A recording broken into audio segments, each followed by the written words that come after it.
The college at Brockport has implemented a new dorming policy stating that incoming freshmen and sophomores have to live on campus. In order to get an unbiased viewpoint, it was important to talk to students of every academic level. I'm a freshman this year at Brockport. I'm a junior, transfer student. I'm a sophomore. I am a senior. I'm a sophomore here at SUNY Brockport. I'm a transfer student from MCC. Due to the fact that not everyone would be happy with living on campus, students were asked to share with us their current living situation. I commute. I'm living in Greece. Right now I'm living off campus. So I've always lived in an apartment off campus. I'm so glad I am not a freshman or sophomore. I wouldn't want to live on campus. Not only does it cost more, I don't want to be required to have the food plan. I'd rather cook for myself. I like having the freedom. I don't want to share a room with somebody when I can pay the same price and have a larger room to myself.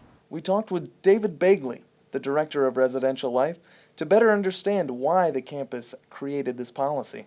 We're doing some research in regards to retention efforts for students, and one of the best practices a lot of schools are seeing is how do we support the second year experience. Bottom line, a lot of the studies and things that we read in the field is that we give a lot of love to our first year students when they come here, even transfer students in some form. But all of a sudden you come back for your second year, and where's all that love and support? When asked how they felt about the policy being mandatory, students responded with mixed emotions. It's just, the school's forcing their choice on them, I don't feel it's too big of a deal if incoming freshmen have to live on campus 2 years in a row. It's a little bit frustrating, but at the same time, I kind of understand it.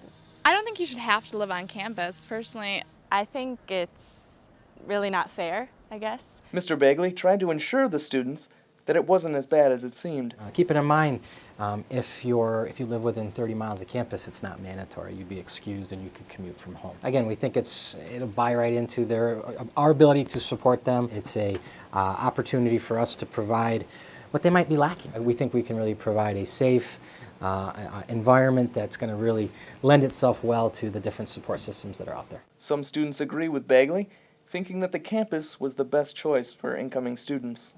Bringing in adolescents coming from high school, I think it's a good atmosphere for them to learn community and how to grow and be responsible. It forces you to be more involved with things, and it's easier when you work on group projects to be on campus. With the number of students that already live on campus, ResLife put quite a bit of thought into how and when to enforce the new policy. This semester we have just under 2,600 students living on campus. We were very strategic in the timing and laying this out. We thought it was very important. When our undergraduate admissions folks under Bernie Valento went out and were recruiting last year at this time, it was an informed decision. Say, hey, if you're going to come to Brockport, know that you're going to have to live on campus, especially if you live within outside of that 30-mile parameter, that you're going to have to live on campus for 2 years. Like all things, change can be controversial, but the campus looks to allow for the smooth transition that will push the students towards a future success.